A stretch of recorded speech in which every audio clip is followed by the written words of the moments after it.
Assalamu alaikum, Ustaz. Assalamu alaikum wa Well, you've rahmatullah. answered some of my question. It's about Bosnia, but I'd like to know why has it took NATO 2 years to decide finally after they've killed all these thousands of people and they're so powerful, why couldn't they do this before?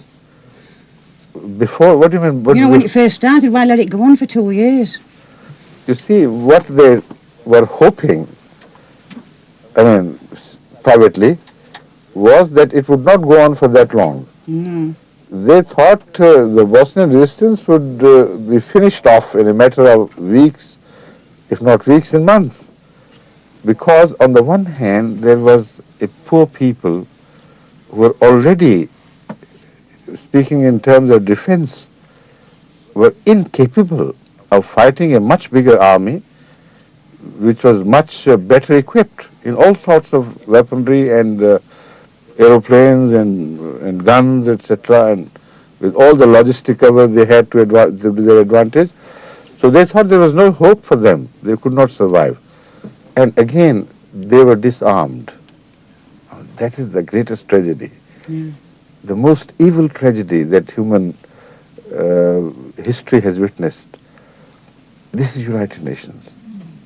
They decided to help the Bosnians by suggesting and by implementing their decision that no arms should be permitted to reach Bosnia for their self-defense.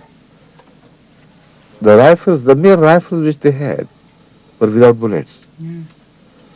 And yet they survived. Now, their own experts writing on these things have expressed their total amazement at how could they survive for that long. Now, this survival against their expectations and hopes is what is turning their opinion to different channels now. In the meantime, things happened on the Russian salient, which also made them worried. Because previously, it was Russia which was openly helping the Serbs against Bosnians and also against Croatians. And they helped slyly, quietly, the Croatians, of course, but not the Bosnians. From Croatia, they didn't have such fear of the unknown as you just put it. But from Bosnians, they had. So Germany kept on helping Croatia build their defense industry.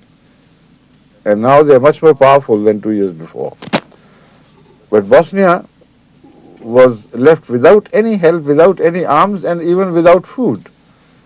Yet it survived.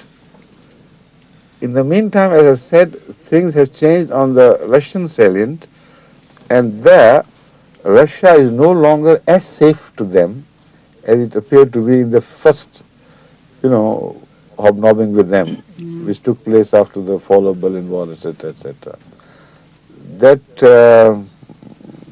phase of honeymoon is over, it seems, and now they're suspecting some hardcore Russian leadership to emerge suddenly and take over. In that case, they don't want to lose the small pocket of Bosnia, which they could use to their advantage, because if that pocket is also wiped out, then it will be entire Yugoslavia under Russian sway, and which would create some trouble and disturbances, of course. So I personally feel that this dragging out and apparently slow death process has ultimately given way to a hope for revival. And it comes not from perhaps pressure from the Muslim countries, because the pressure went on even before that, the quiet pressure I mean. But perhaps more it is because of the political changes in Russia and threatening changes as they begin to see them. Allah knows, let's see what happens in the next few days. Yes. But we must continue praying for them regularly with deep sense of sharing their misery and making it our own. Only then prayers can rise in a way that they are acceptable to Allah.